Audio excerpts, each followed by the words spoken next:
Welcome to my study centre. আজকে আমি প্রশ্ন বিচিত্রা রায় ও মার্টিনের সপ্তম শ্রেণীর ইতিহাস সলভ করব। তো আগের দিন আমি 3, 4, 5 সলভ করে দিয়েছিলাম শুধুমাত্র এমসিকিউ। তো আজকে আমি 6 নম্বর অধ্যায়টা করব, যেহেতু ওগুলো সব ছোটো ছোটো ছিল চ্যাপ্টার, তাই আমি সলভ, তোমরা অবশ্যই ডেসক্রিপশানে এটা পেয়ে যাবে। চলো 6 নম্বর স্কুলটা শুরু করি। প্রথম প্রশ্ন কি বলেছে, সঠিক উত্তরটি বেছে নিয়ে লেখো। যে কোনো 9টি, তাই 9 নম্বর রয়েছে।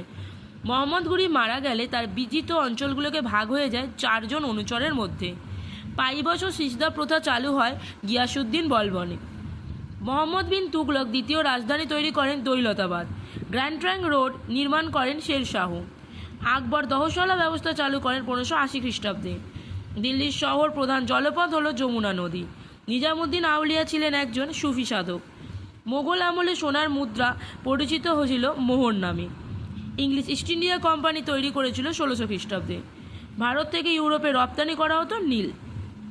2-1 কথায় উত্তর দাও, যে কোনো 5টি। 5টা প্রশ্ন আছে, 5 নম্বর।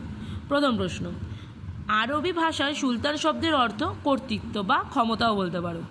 মালিক কাফুর কে ছিলেন? আলাউদ্দিন খলজি। পানিপথের প্রথম যুদ্ধ কত খ্রিস্টাব্দে হয়? 1526 খ্রিস্টাব্দে। ইম্পর্টেন্ট আছে, অবশ্যই তোমরা একটা স্টার মেরে রাখতে পারো। আকবরের আমলে একজন বিখ্যাত ঐতিহাসিকের নাম কি? আবুল ফজল। কিলা মুবারক কি নামে পরিচিত? লালভেন্ডা। বাংলায় কোথায় ফরাসিদের ঘাঁটি ছিল? চন্দননগর। দহশলা ব্যবস্থা কত খ্রিস্টাব্দে চালু হয়? 1580। সত্য মিথ্যা লেখো, 4টে আছে, 4 নম্বর। প্রথম প্রশ্ন, সিরি শহরটি নির্মাণ করে মোহাম্মদ বিন তুগলক। মিথ্যা। জমি জরিপের ওপর ভিত্তি করে রাজস্ব নির্ধারণ করার পদ্ধতিকে বলা হয় জাবতি। সত্য। 1505 খ্রিস্টাব্দে সুলতান সিকান্দার লোদির সময় আগ্রা শহরে বিকাশ শুরু হয়। সত্য। বাবর মাত্র 12 বছর বয়সে ফরগনা প্রদেশে শাসনভার পান। এটাও সত্য। তারপর মেলাতে হবে খস্তম্ভ খস্তম্ভ, 4টে আছে, 4 নম্বর।